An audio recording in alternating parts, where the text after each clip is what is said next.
Okay, welcome everybody here this afternoon to the second event of a day of looking at creative activism and what it might mean. And it is our very special pleasure to welcome here today, this afternoon, Joann Malone from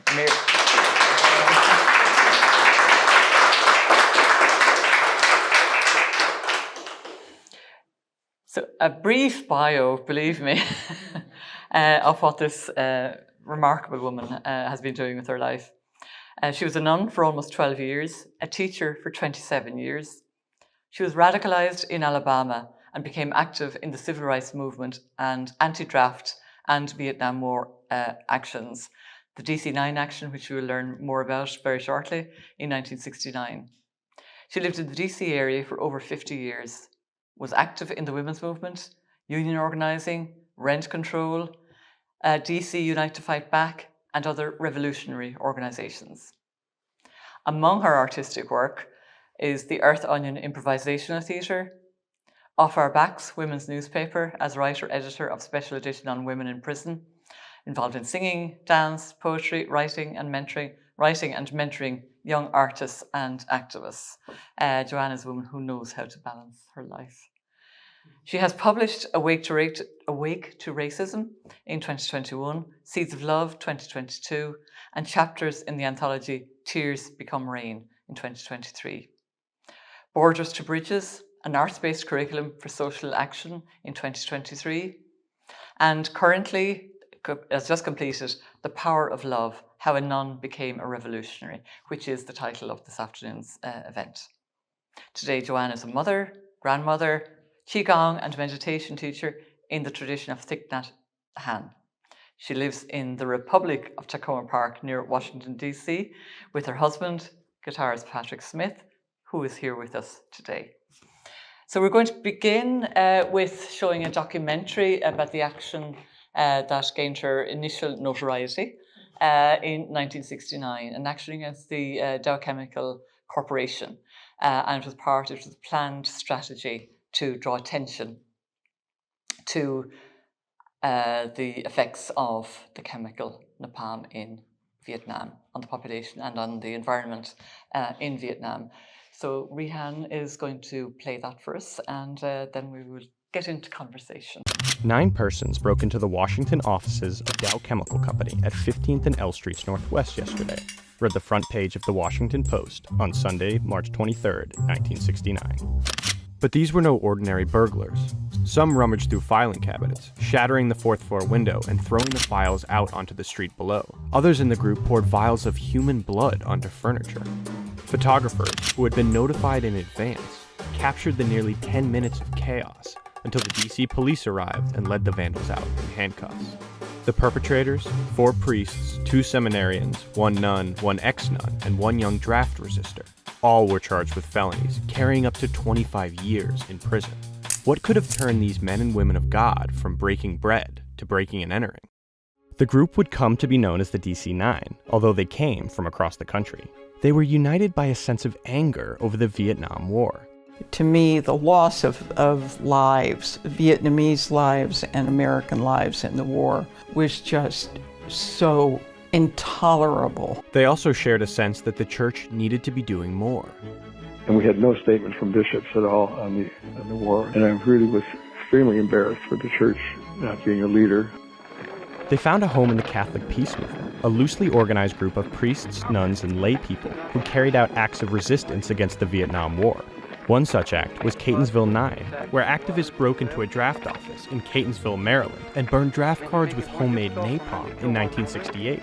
We make our prayer in the name of that God whose name is peace, and decency, and unity, and love. Amen. The DC-9 had decided to target the producer of napalm itself. When ignited, the gel filling becomes a clinging fiery mass spreading more than a yard in diameter. It burns at approximately 1,000 degrees Fahrenheit. In use since World War II, napalm was one of the most brutal aspects of a brutal and unpopular war. From 1963 to 1973, U.S. and Allied forces dropped 388,000 tons of it throughout Vietnam, during a conflict that may have killed as many as 2 million Vietnamese civilians. Out on bail, the DC-9 published stolen documents laying out Dow Chemicals' role in the American war effort, alongside an open letter to the corporations of America. We warn you, Dow Chemical Company, that we will no longer tolerate your refusal to accept responsibility for your programmed destruction of human life. They made the napalm, they made the black bags that people came home in, and they made the default against it. They were so involved in this war as a profit-making venture. Others had targeted Dow Chemical before. From 1966 to 1970, there were over 200 protests against Dow recruiters on college campuses. But the DC-9 struck a nerve. The anti-war movement rallied around them. There were protests across DC, and someone even lit a crucifix with napalm on the steps of the Basilica in solidarity. But for many Catholics, clergy committing crimes was a scandal. When Sister Joann Malone returned to her Catholic school to teach while out on bail, a quarter of the student body stayed home in protest. That a nun would break the law purposely, openly. They wanted to hang, draw, and quarter me. She was compelled to resign. Meanwhile, Dow remained obstinate. In May of 1969, the chairman of Dow Chemical addressed the controversy at a shareholder meeting by reading aloud a letter from an American GI. "Thank God for napalm," he read. And then came the criminal trial, which made the break-in look as orderly as Sunday Mass. The DC-9 faced a difficult case. After all, they'd invited photographers, distributed a manifesto, and were caught red-handed, literally. But their court case served another purpose. We wanted to be a voice to tell the American public, or whoever would listen, what was going on in Vietnam, the vastness of the suffering, the number of people being killed, the children maimed with napalm. But the judge, John Pratt, a devout Catholic and a wounded veteran, had no intention of letting his courthouse become a forum for political discussion. On the first day, he instructed the jury, the Vietnam War is not an issue in this case. When they attempted to discuss the war, Judge Pratt cut them off. When they attempted to fire their lawyers and speak directly to the jury, Judge Pratt refused, fearing that the trial could get out of hand. But by day 3, things got out of hand anyway. A fist-swinging, pushing, grabbing, shouting melee erupted among spectators, defendants, deputy marshals, and special policemen, wrote the Washington Post. At least 5 persons, including 2 women, were thrown bodily out of the door of the courtroom. That day, 2 members of the DC-9 pled guilty. When the trial concluded a couple months later, the others received sentences of up to 6 years. In response, they declared further and stronger resistance to the crimes of America and vowed to appeal. And they won. In 1972, a court of appeals voted to overturn the convictions of 7 members of the DC-9. They pled guilty to misdemeanors, signing written confessions. Reverend Michael Doherty's began. On the cold March day some years ago, slightly before Easter of that year, here in this city, I climbed 4 flights of stairs to the offices of a business known to create the clear plastic that wrapped the food in my mother's refrigerator, a foaming chemical that dissolved the grease in our kitchen stove, and a jelly that burned, by design, a child of mine alive. In the decades after, only Bob Begin remained a member of the Catholic clergy. They remained close, even celebrating the 40th anniversary of the break-in together. When we came together, after 5 minutes, it was as if we hadn't even been apart, because we were really all on the same page in where our spiritual and psychological development has gone.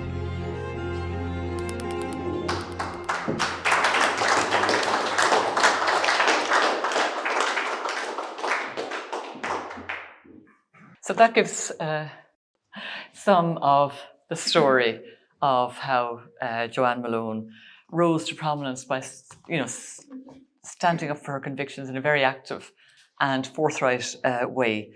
One of the phrases that she has used about her life is that she's never been afraid to make good trouble. And maybe, Joann, you might tell us a little bit about what that means, what it means to you. Thank you, Margaret. Thank you, everyone, for being here.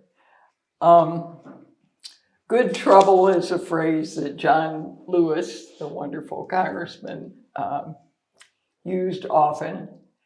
And in the anti-war movement, the anti-racism movement, a lot of us wanted to create a very different society and world. And if we did it through violence, we were just repeating what the government was doing. So nonviolent civil disobedience in the tradition of Gandhi and Martin Luther King, Thoreau, all of our teachers, is what we were trying to do and continue to do to this day, hopefully. Yeah.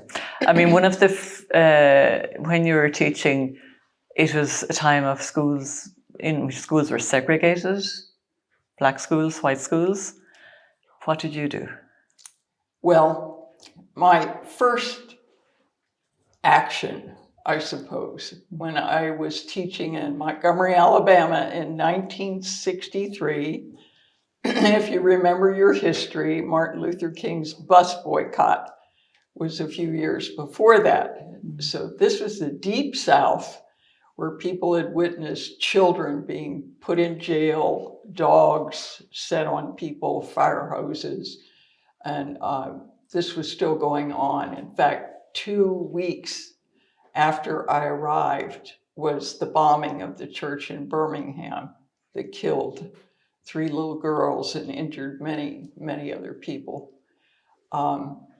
So it seemed absurd to me that we had the only small white Catholic diocesan school of 350 students, which is nothing these days, and an African-American school, St. Jude's, with 150 students. If we'd combined them, our resources would have been much richer. And so I went to St. Jude's, I got to know people, and formed a baseball team. That was my first action to try to get a little integration going in a deeply racist area. Yeah, yeah. I'm going to invite Beverly Delido to read a little excerpt that also illustrates something that led towards the person who became part of the DC9. And this is something that happened in 1968. So when you're ready, Beverly. And this is from Joann's book, The Power of Love. So, Kathy probed, your political education really began at the Loretto Mother House and Webster University. When did you start getting involved in the civil rights movement? I suppose the big shift began with my first teaching assignment to Alabama in 1963. Many involvements followed, but my first hate mail for civil rights action came in December 1968 at the convent in St. Louis. It all started with a phone call. Sister, is that you? Sister Joann? Yes, it's me. Is this Leon? I can barely hear you. Where are you? Police got us, man. They're trying to kill us here. Charles's head is bleeding bad, hands broken. Can you get us out of here? His southern Illinois accent increased with the fear and anxiety in his voice. The number, Leon, where are you? Yes, I'll do everything I can to get you out. This call and the cruelty I knew was happening in the room at the other end of the phone line fired that rage inside me at the injustice, at the meanness of authority twisted by selfish and stupid individuals. Tears of anger, frustration, and fear for my friends' lives seeped from my eyes. My fists clenched, my back became erect, and adrenaline flowed throughout my body. I would find a way to get them out of jail, now. Quickly, I hollered up the stairway to the second floor of our inner city convent. Emmanuel, Rose, anyone who is home, please come down to the dining room right away. Emergency. Within the hour, I had gathered all the cash in the house and brainstormed a list of people we would call in our parish, at the suburban high school where I taught, anti-war and civil rights groups, our college, other convents, and press contacts in St. Louis. Once my sisters were mobilized on the phones, I jumped in our old Chevrolet and raced to police headquarters. These kind of your intolerance of such occasions, that when you knew about them, and you believe firmly that, I mean, these are rooted in racism, but racism leads to war. And in 1968, I was privileged to hear Thich Nhat Hanh give a talk in St. Louis. So it was around this same time of the... Who was in exile from Vietnam right. at the time. And he talked from his heart about what was happening in Vietnam, how his family and friends and young people and refugees were constantly being bombed and napalmed and killed. And I credit him with being one of the people that pushed me further toward taking action against the war. But also I had students. It was a male-female co-ed school that I taught in, and some of those boys were being drafted and killed in Vietnam. So it was very personal, and it became more personal when I met Vietnamese people like Thich Nhat Hanh. But and that's an element, I think, of activism, that people's hearts are touched. And when your heart is touched and you are motivated to act, and you're surrounded by an amazing community that supports you to do that, you're not acting as an individual anymore. Yeah, and that is very important to you, right through your story. Right. Yeah, starting with your community, your religious community at the time. Right. Who supported you in ways that were completely unexpected and amazing. Even though the parents we saw in the documentary clip, the parents and some of the students, as you said, wants to hang, draw, and quarter you. I should say one little thing about the WETA program, that it wasn't that the parents' actions resulted in me being dismissed from the school. The nuns who owned the school stood by me and said they refused absolutely to fire me or take me out of the classroom. It was my choice to do that. For their sake. And their support was utterly amazing to me. Yes. And lasted. Right. Throughout my life. It's still there. Yeah. Because, the context in the United States at that time, and I think, it'll become clear, to all of us as we speak, that the context in the United States at that time bears an uncanny resemblance to a lot of what's happening in the world right now. Absolutely. There were students who were protesting who were being shot dead on campus in Kent State University. And Jackson State, the African American college. Yeah, shot by police force. Right. US citizens. Right. Yeah. So I know it was the time of the draft, so there was no escaping for a young man to be called up to the army. So the work that you and others like you did ultimately led to the ending of the draft. In 1963. 73. 73. And my husband, who's in this audience, and my youngest brother have thanked me for helping them avoid being drafted. Yeah. And another connection with racism and war is the stereotyping that was done of Vietnamese people. Gooks and all kinds of names like that, and interpreting their Buddhist beliefs, meaning they didn't care about life, and which is an absolute turning on top of its head what the beliefs are. Yeah. So that's happening today with Palestinians, for instance, and people in Chad and the Sudan of they're not human beings, therefore we can kill them. Yes. You know, a war is very, very linked to racism. I'd like to call on Pauline now to read. You were charged and you were in court. It was a very serious offence, and you desperately wanted to show the jury pictures, images of those who had suffered from the dropping of napalm bombs, including children. Right. That was not allowed. So Pauline Humphreys is just going to read a little extract from the paragraph with that little scene.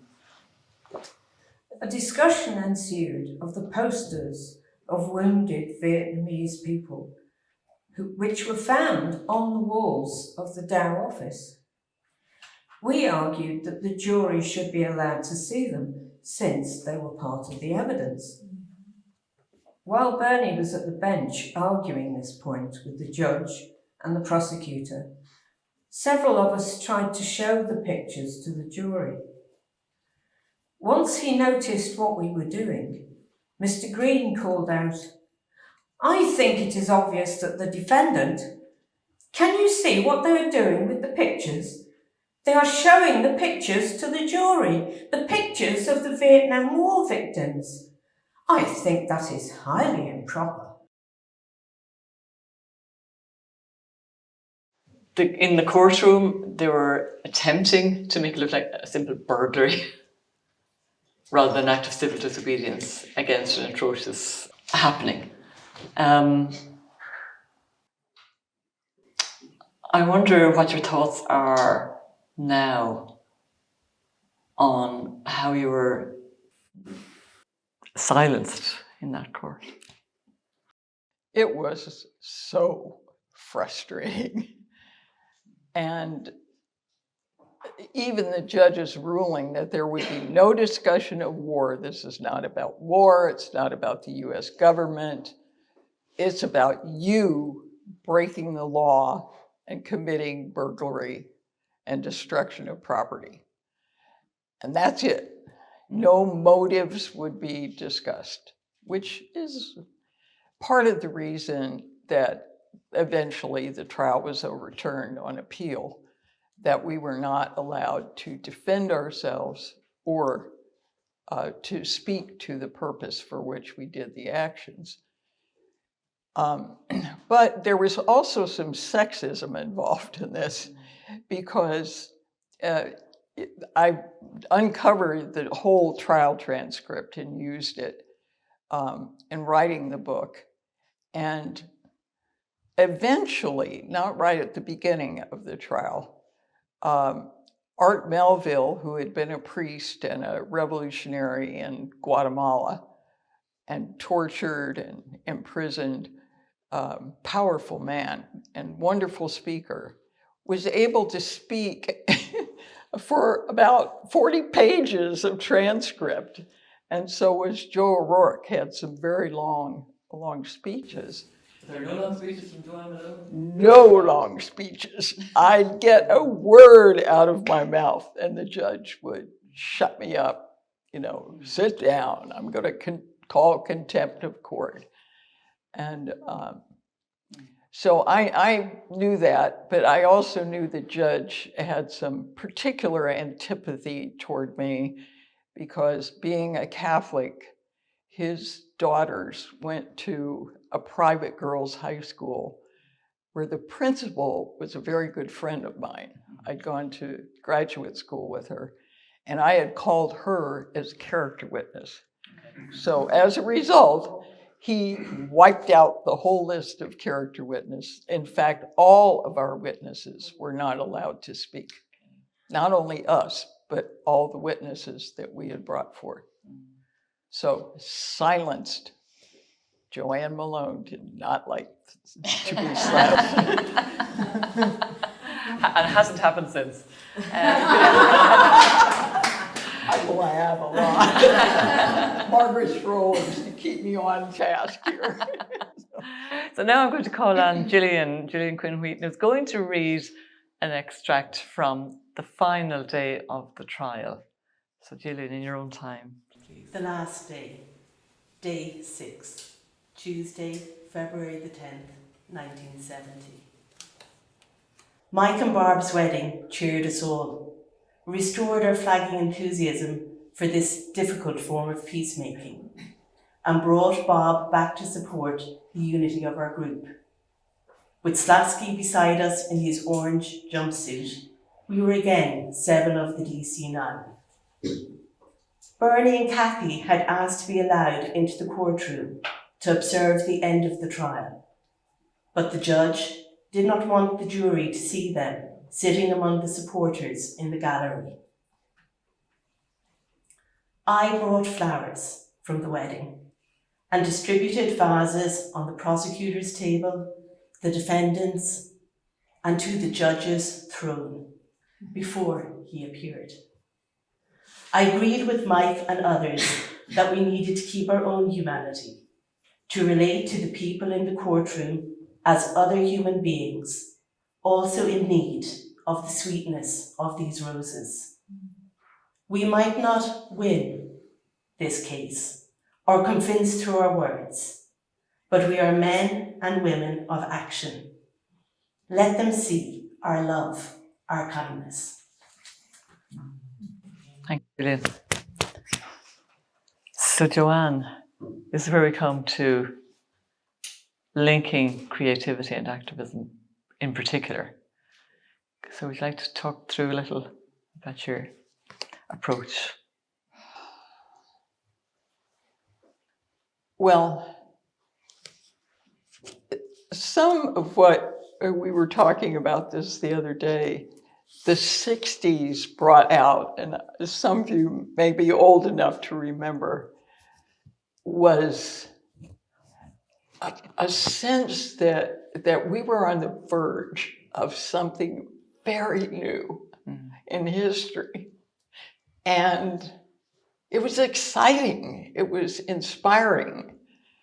People like Martin Luther King was very creative in the type of actions that he took and inspired young people to do. So the Conspiracy 8 trial in Chicago was one of our models. So even the trial itself, we wanted to very much be an expression of who we were, what we were doing, why we were doing it, that was out of love, that it was based in this, we were all ostensibly religious people, that we had a faith and a passion to love others. And for me, from then until now, part of creating art is being in touch with your own heart and being able to be inspired by others to choose carefully how you express yourself. And so this little thing that I kind of did spontaneously came from a weekend of celebration of one of the DC9 seminarians marrying his girlfriend.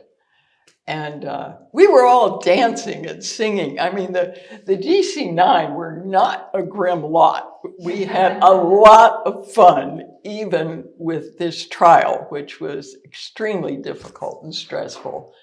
We supported one another. As it says, 40 years later, we had a reunion and we're together, and all but one of us was still alive for that, which is wonderful. And so it was really teaching, of course, is a form, I think, of art. And all of you teachers, I celebrate you.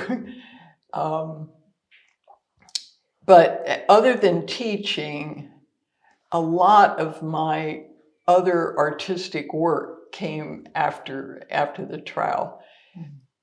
Some of it involved theater, where we did similar things, to the spreading of the roses with the judge. with trying to put into action that was understandable and relatable to other people what was in our hearts. Yeah, and I mean, what was remarkable, it wasn't simply that you did this action in the DC9 offices and were brought to court for it. There was quite a period where you were crisscrossing the country, hitchhiking on your own to attend meetings, to deliver talks, to do all of that. As a nun. She had a very interesting tactic. She was picked up by a male truck driver. She immediately inquired after his wife and family.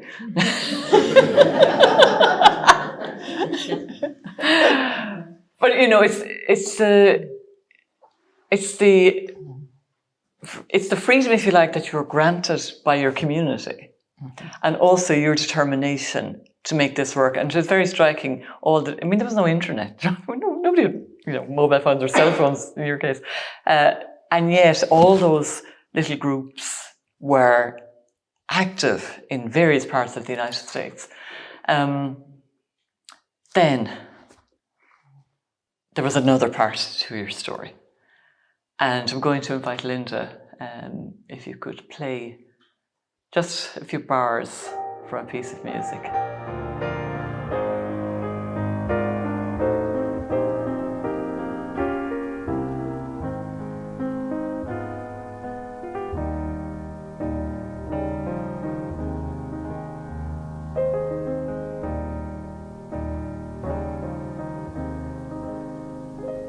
When you're weary,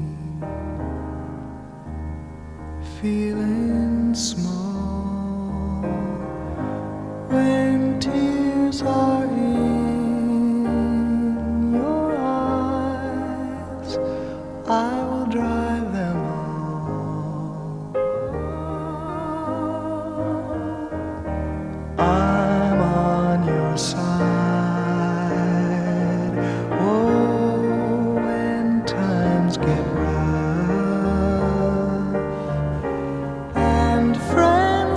Can't be found like a bridge over troubled water. I will lay me down like a bridge over troubled water. I will lay me down.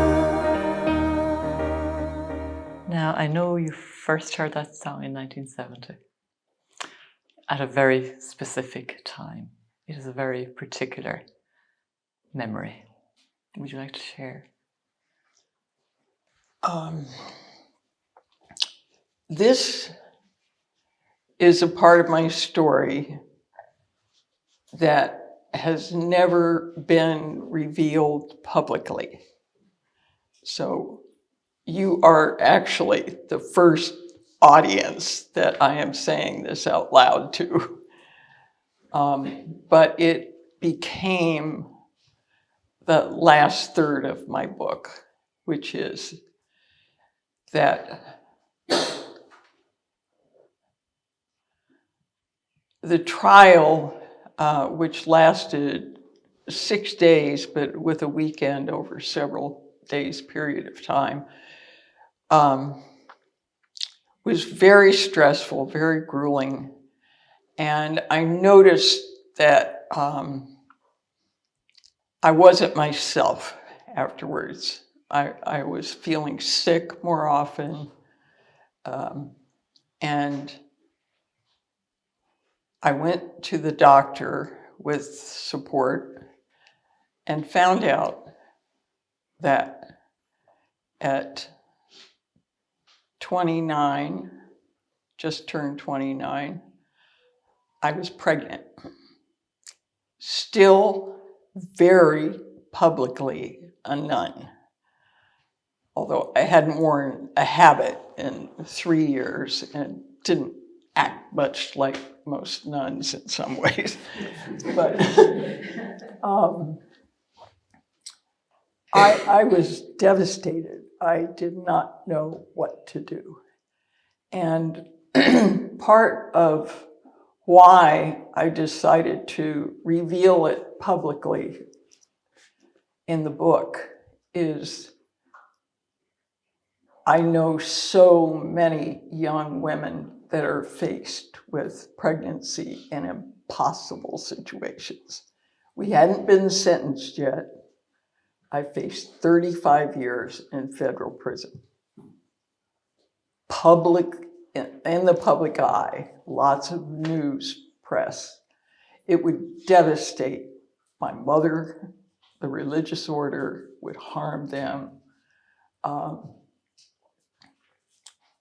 let alone crucifying me in the press. A judge would be delighted, and the child would probably be taken away from me, as happened to many people that were imprisoned. So my friend Denny, one of the DC-9, a priest in Detroit, called me, and very, very few people knew about it. But he said, I've sent you a plane ticket. You're coming to Detroit right now. So I flew from the convent in St. Louis up to Detroit. And he's a quiet guy, man of action, but very quiet. He didn't say much of anything. He just took me into the rectory. We had it to ourselves for the weekend, and put the stereo headphones on my ears, sat me down, and played that. And I'd never heard it before. I did it again when I heard it. I just sobbed. And he gave me the space and the time that weekend. Didn't talk to me that much, just gave me a bed, fed me, and took me for a walk out on the Michigan dunes, and was there for me, but no pressure. And I made a checklist, the good old T-chart, pros, cons, have the baby, don't have the baby.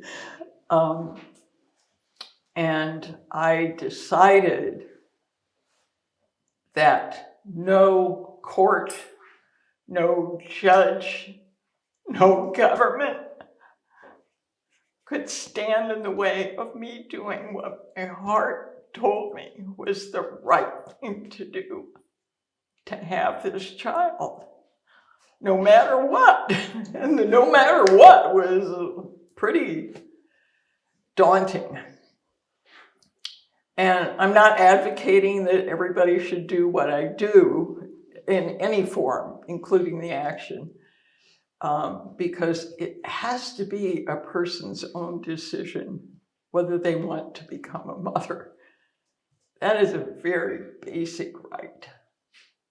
And I decided, yes, I'm going to do this. And so then Denny and I went into action and talked about, well, how? How are you where are you going to go? How can you escape the FBI that's on your tail all the time and harassing your mother? And we made a plan, figured out someone that was safe, that I could stay with, and if I were not in jail. If I were in jail, plan B was not too pleasant. So he is my dear friend until this day, as are all of the other remaining DC-9. There are 5 of us who are still alive. And I'm going to call him after this talk and thank him again for making the best decision I ever made in my life. A far more important decision than the DC-9 decision. Far more important. If you met my son, you would know why. And I end the book with this, he's my greatest contribution to peace and creativity and joy and beauty in the world. So that's a long answer, Margaret. But it needed to be, I think. And one of the interesting things, I think, is it was through writing the book, and particularly writing that section of the book, that had a particular effect. Would you like to talk a little bit about that? Writing was so important to me that I don't think I realized. I was an English teacher as a nun, and so I loved, getting a degree where you got to read, Shakespeare and Beowulf and all those things I wanted to read anyway, and novels. And I taught writing and poetry, which I'm still trying to get Margaret to teach me how to write a poem. But I didn't realize until I was in jail that first time that I missed having a pen and paper more than I missed the toothbrush, which I also didn't have.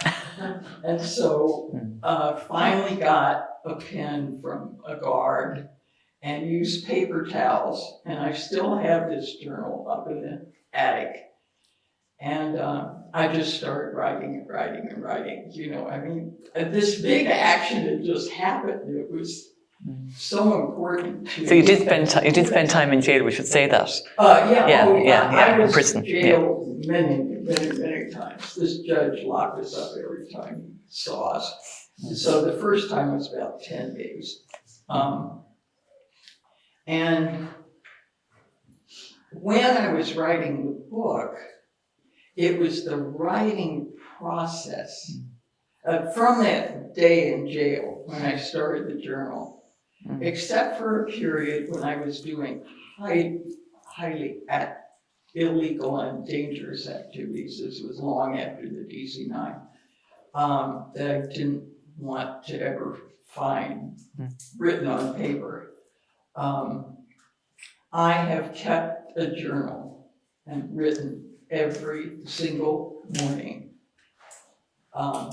for these, I think it's 56 years. Yeah. So journaling is where I find daily ways to touch my heart, to find out what's going on in my body, my mind, my emotions. Thich Nhat Hanh continues to help me do that. He came back into my life later. And the writing process is what brought this story out, forced it out of me onto paper, into the computer, and that I began sharing in Writing in Community, the group that connected me and Margaret and the other six who are pros who are here. So writing has been a critical form of art, but it was after my son was born safely. We got out. We didn't get imprisoned right away at the sentencing. But you were going up the steps of that courthouse knowing I'm pregnant. When I reached the top, I could be sentenced to 35 years. That was very scary. The stakes were extremely high. And that moment, that decision, walking into the courtroom to be sentenced, which happened in May, I think I found out I was pregnant probably in April, and then we were sentenced. To the very moment that I got to the steps to the courthouse, I could have run down the street to Union Station, got myself to an airport on a plane to Cuba. It was terrifying to walk into that courtroom. I hate to tell you the end of the story, but the judge, with skillful help from my lawyer who knew the situation, he filed an appeal immediately once we were sentenced. I was sentenced to 4 years. That we weren't jailed. I don't understand it to this day why he didn't put us in jail, because we always got thorough exams, and the doctor would have found out he was pregnant, the judge would have known, the press would have known. And somehow, because we were on appeal and not in jail, I managed to have my son safely in another state in hiding. And I've just... That's not related to your question. Well, let's come back. I think, I mentioned early on that, the situation in today's world. Yes. I mean, what sustains creative activism in your experience? And this is, I suppose, under a number of headings. What sustains creative activism? And what ways might we learn from those who've gone before us? What is it about action and about being creative that is important, I suppose, is my question. I think they're very linked to one another. For me, a lot of inspiration comes through meditation, and journaling is a critical part of my meditation process. But unless we get it out of ourselves and share it with somebody else, it's not art, I guess, unless it touches somebody else. I don't know if that's true. It's kind of an absolute statement. I shouldn't say things like that. But Rehan's story was so inspiring this morning. He didn't just keep that story inside himself. He shared it with the world in a form that is very powerful and impactful. And that takes skill and sharing it to get to that point where you learn how, through art, through theater, through music, whatever form your creativity takes. And I got to do a whole lot of them. Once my son was about 9 months old, I joined the theater group. Also, an aspect of my creative process is that it's almost always been done in some sort of community setting. Everybody in this town knows Margaret because she builds community. Well, with a lot of others. Yes, not alone. And No. That's been part of my art. I know some artists work very alone, and there are periods of time when I need a lot of alone time to write. But sharing it, getting it out, even if it's awkward, imperfect, but letting others see it and help you perfect it is part of that creative process. So I think political actions that are inspired in that way by creativity, by a love for beauty, by appreciation of the fact that we're all interconnected with one another. And that if I don't silence myself, like that judge wanted to silence me, then it frees other people to do the same thing. And by publishing your book now, which is being considered by publishers at the moment, when it comes out, we'll let you know. You regard this as your activism at the moment? It's a practical form of activism for an 84-year-and-a-half old woman. I still go to demonstrations. I'm still part of the Tacoma Park mobilization. We do a lot of work with immigrants and trying to protect the most vulnerable people from the insane government that we have at the moment. And that started when? Well, that that group started the day that Trump was elected the first time. So in 2016, we've been going strong. And I think you also have something interesting to say about that the world keeps changing, right. and we have to be able to. Yeah, activism and art. That we're never done. You're never finished. You're never finished. I hope to the day I die that I have the ability and the courage to keep speaking out against injustice and oppression and racism and war and guns and also to be connected to communities that are doing other types of action and other types of art that I can't personally do. Another form of being interconnected with everybody. That our little teeny piece counts. Yeah. Because there's a term in Buddhism, the net of Indra. Oh yeah. We're little knots in this huge, huge net. Yeah. And you don't want that little knot to be untied or broken or not strong and present, but we're interconnected. And so the little bit that I do, because I just feel compelled to get this writing done before I croak, and to have it there for my granddaughter to use, who is also a wonderful filmmaker in New York, a couple years your junior. So maybe, I know we're very conscious of time now, Joann, and very appreciative of all that you shared, but I think it'd be, if anybody has a question from, those of you gathered here, anything at all you'd like to ask Joann. Karina? My buddy.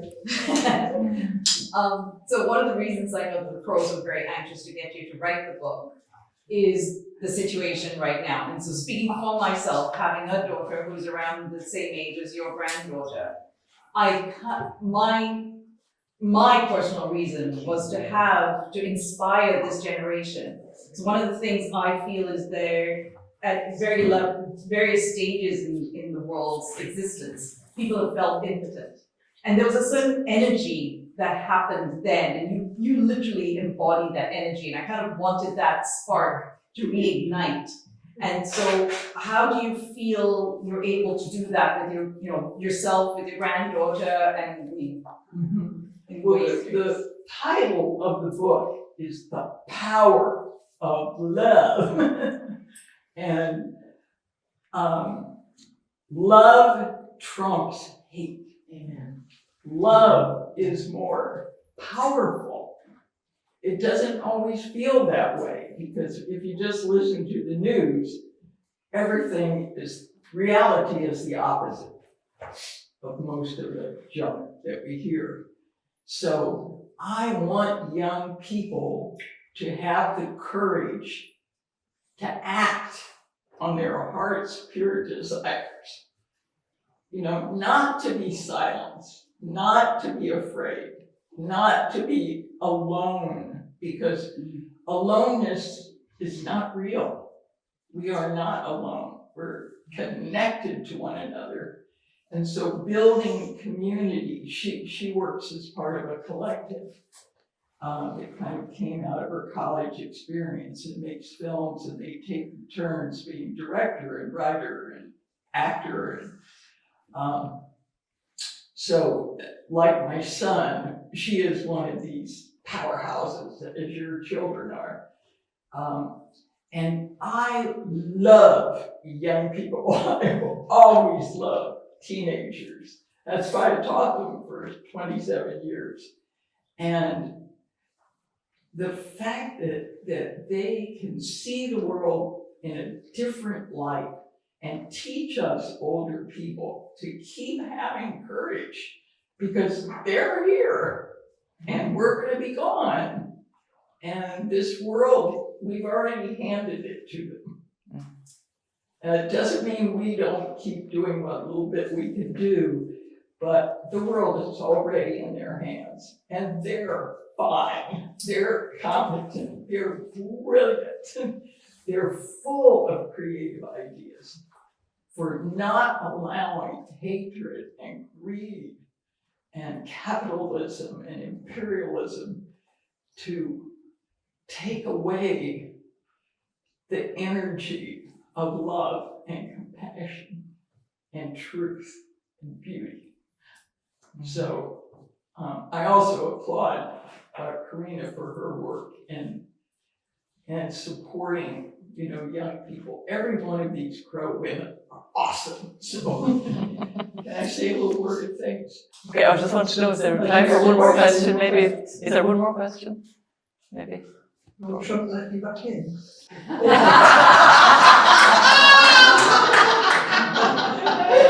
Well, if he gets word of this, but I'm small potatoes. But my granddaughter, who is Cambodian American, was harassed when we went back in, the three of us together. So I'm not surprised that she experiences a lot of subtle and sometimes unsubtle racism. I don't know, it'll be interesting to see, but if so, I get to come back to Ireland. Pauline would like to ask you. I found you absolutely inspirational. And in my life, because I've been an activist too, I've found inspiration in other people's action. I was inspired by Bob Dylan's Masters of War. I was inspired by the anti-imperialist struggles in India and South Africa and so on, and the anti-racism, the whole southern states that you talked about. Who inspired you? Oh, wow, that's a great question. And on Bobby. Some of it, to keep it brief, the Mother General of our religious order, Sisters of Loretto, was the only woman invited to Vatican II. She was the head of the United States leadership group. She really inspired me because she came back and said, we're going to write a new constitution for the Sisters of Loretto and urge people to stand up for social justice, to fight poverty and war, and to act according to their own conscience.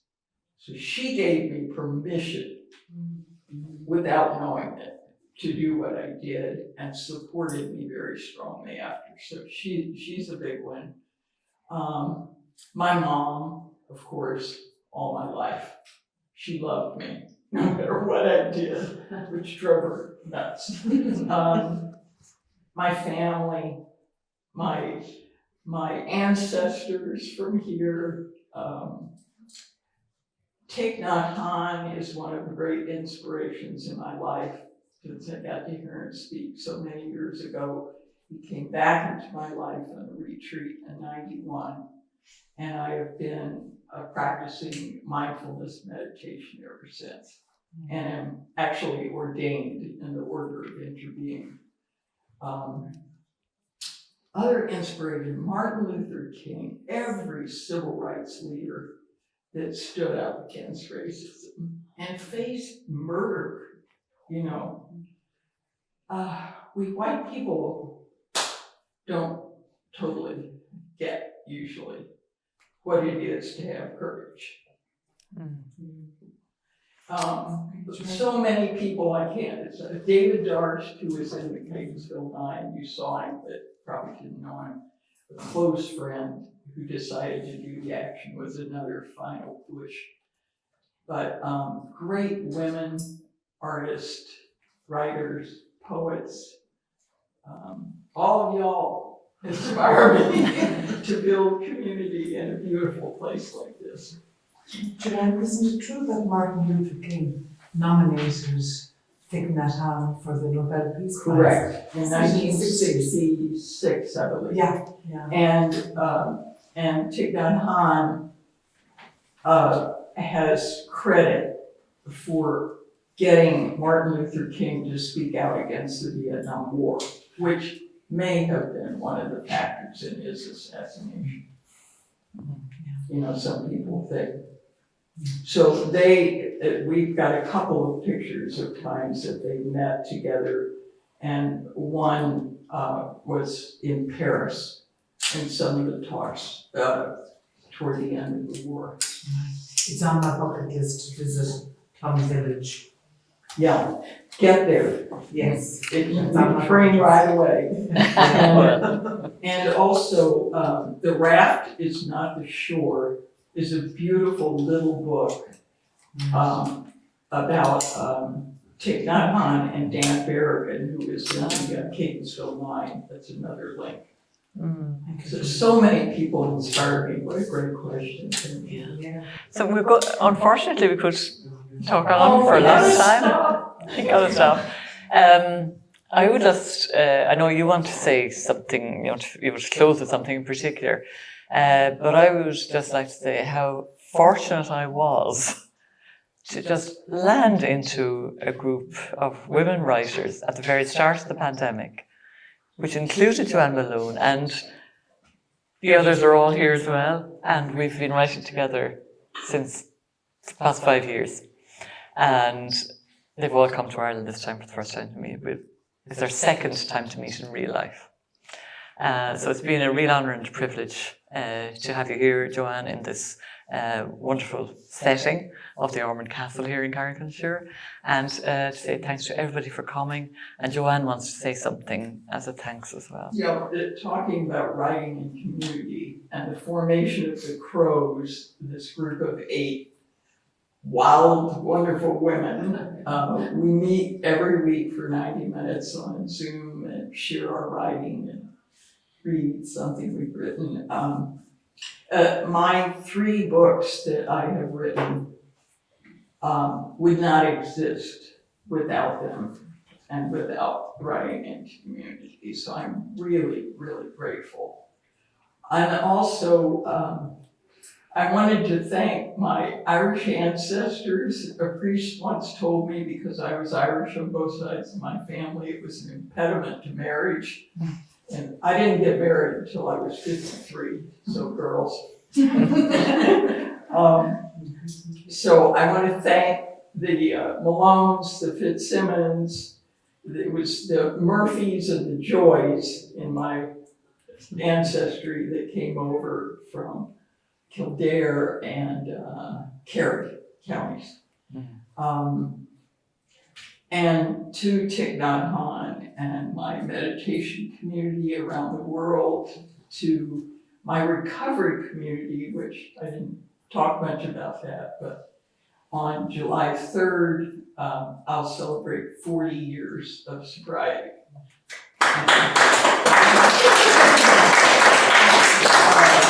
I didn't do it. That's another community that I'm very grateful for. I wouldn't be here if it weren't for them. And this town is so cool. I see the evidence of Margaret's building community everywhere. I would like to thank Linda Fahey for her Trojan work in getting this stage together. And to Pete and Rehan for filming and for overall tech support and moral support in every way. And to the OPW for this wonderful venue. And in 1:30, we will have Kathy Carn sharing her version of creative activism and the wisdom of elephants. So some of you are staying on, maybe not everybody or other people might be coming. So we'll just say thanks again to Joann for this wonderful interview.